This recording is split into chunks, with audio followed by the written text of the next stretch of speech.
नमस्कार दोस्तों, मैं अंकुर उपाध्याय स्वागत करता हूं आप सभी का आपके अपने YouTube channel share market analysis में। यहां पे आप सभी के साथ बात करेंगे अमेरिका के बाजार के बारे में। 13 दिन की तेजी के बाद परसों एक गिरावट आई, लेकिन कल फिर से दोबारा तेजी में लौटते हुए दिख रहे हैं अमेरिका के बाजार। यही एक सबसे बड़ी हेडलाइन है अभी की। अगर अपडेट दूं मैं आपको तो डाउ जोन्स एक फ्लैटिशनेस के रूप में कामकाज करता हुआ दिखा आपको पूरे दिन। लगभग इनिशियली तो बड़ी तेजी बनी, जहां पे हाई लगाया 35,555 का डाउ जोन्स ने।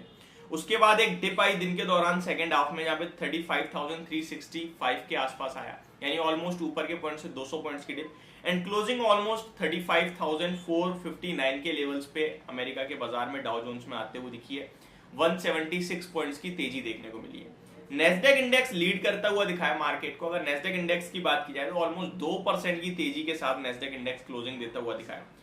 266 पॉइंट्स की तेजी थी नेस्डेक इंडेक्स में। 14,316 के लेवल पे नेस्डेक इंडेक्स बंद होता हुआ दिखाया, 1.90% बढ़कर। S&P 500 में भी लगभग 1% की तेजी देखने को मिली एंड रसेल 2000 में 1.25% की तेजी थी, यानी कि ब्रॉडर बेस्ड तेजी देखने को मिली है आपको अमेरिका के बाजार में, आप ये कह सकते हैं। चाहे वो स्मॉल कैप हो, मिड कैप हो, लार्ज कैप हो या फिर आईटी स्टॉक्स हो, तो सब में कहीं ना कहीं बढ़िया तेजी देखने को मिली है। अब एक चीज और जो मैं आप सभी के साथ शेयर करना चाहता हूं वो ये है कि हमारे एडीआर जो अमेरिका में लिस्टेड है उनमें भी कुछ अच्छा एक्शन हुआ है। लाइक एक्सिस बैंक में 2% की ऑलमोस्ट तेजी है एडीआर में, एंड आपके लिए इन्फोसिस के एडीआर में भी 1.5% की तेजी देखने को मिली है। तो ये सारे संकेत अच्छे हैं। वहीं अगर यूरोप के मार्केट्स की बात की जाए तो यूरोप के बाजार में भी हरियाली के साथ कामकाज हुआ है, बट ऐसा बिल्कुल फ्लैट जिसे कहते हैं ना वो काम हुआ है। जैसे फिटसी केवल 1 पॉइंट ऊपर बंद हो गया, कुछ भी नहीं है। डेक्स आधे % के समथिंग ऊपर था। कैक 11 पॉइंट ऊपर है। तो फ्लैटिशनेस है पूरे बाजार में, कुछ ज्यादा खास और अच्छे संकेत नहीं है।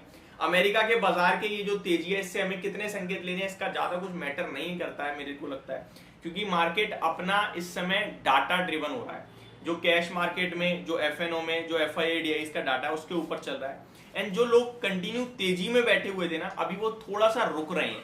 रुक इसलिए रहे हैं कि 2 दिन से बाजार ने उन्हें गिरावट दिखाई थर्सडे फ्राइडे, और एक शार्प फॉल आया है। तो इसकी वजह से अभी लोगों को उतना कॉन्फिडेंस नहीं आ रहा है। कल जो सेकंड हाफ में जाते जाते रिकवरी आई है वो अपने आप में एक कहीं ना कहीं अच्छी चीज है, जिससे दोबारा से थोड़ा कॉन्फिडेंस लौटा है लोगों का। मैं आपको एफआईआईडीआई का डाटा बताना चाहूंगा।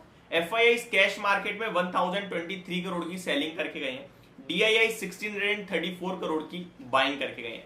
तो डीआईआई कंटिन्यू कहीं ना कहीं बायर बनते हुए दिख रहे हैं 2-3 ट्रेडिंग सेशन से, ये एक अच्छी चीज है। बाकी एफआईआई 2-3 दिनों से कंटिन्यू बेच रहे हैं। अमेरिका के बाजार में तेजी हो रही है, मे बी वो वहीं पे अपना इन्वेस्ट कर रहे हैं।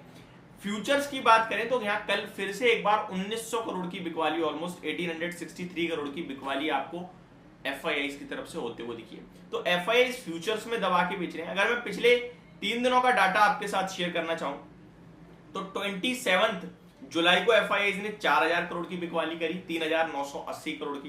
कल 1023 करोड़ की सेलिंग करी है। उससे पहले बाइंग थी लगभग 922 करोड़ और 1088 करोड़ की। उससे पहले 2000 करोड़ की फिर सेलिंग थी। उससे पहले तो अच्छा ट्रेड कर रहे थे, बाइंग में ही थे। अब अगर मैं एफआईआई का फ्यूचर का डाटा 2 दिनों का बताऊं तो 2 दिनों में इन्होंने ऑलमोस्ट 10,000 करोड़ का माल बेच दिया है। फ्यूचर्स में 10,000 करोड़ की सेलिंग अपने आप में एक बड़ा डाटा होता है। तो ये चिंता का विषय है कि फ्यूचर्स में इतनी बड़ी बिकवाली क्यों हो रही है। अब अगर मैं अभी आपको पूरे जुलाई मंथ का डाटा बताना चाहूं, जो जुलाई महीना आपके लिए खत्म हुआ है, वहां पे फ्यूचर्स में एफआईआई की तरफ से 3046 करोड़ की टोटल सेलिंग ही आई है।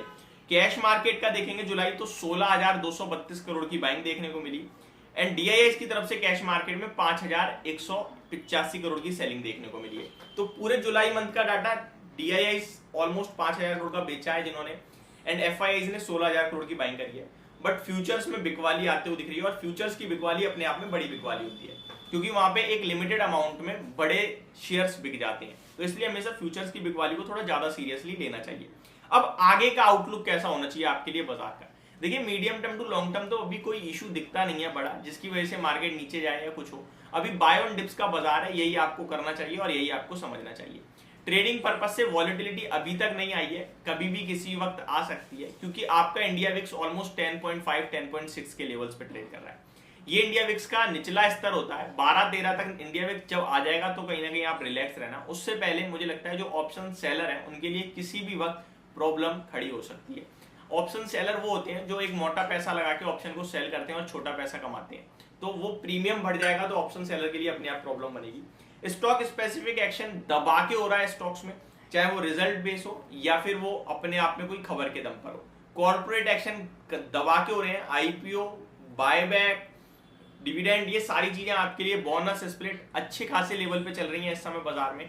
एक और चीज कहना चाहूंगा, इस समय मार्केट में नए लोग काफी सारे जुड़ रहे हैं।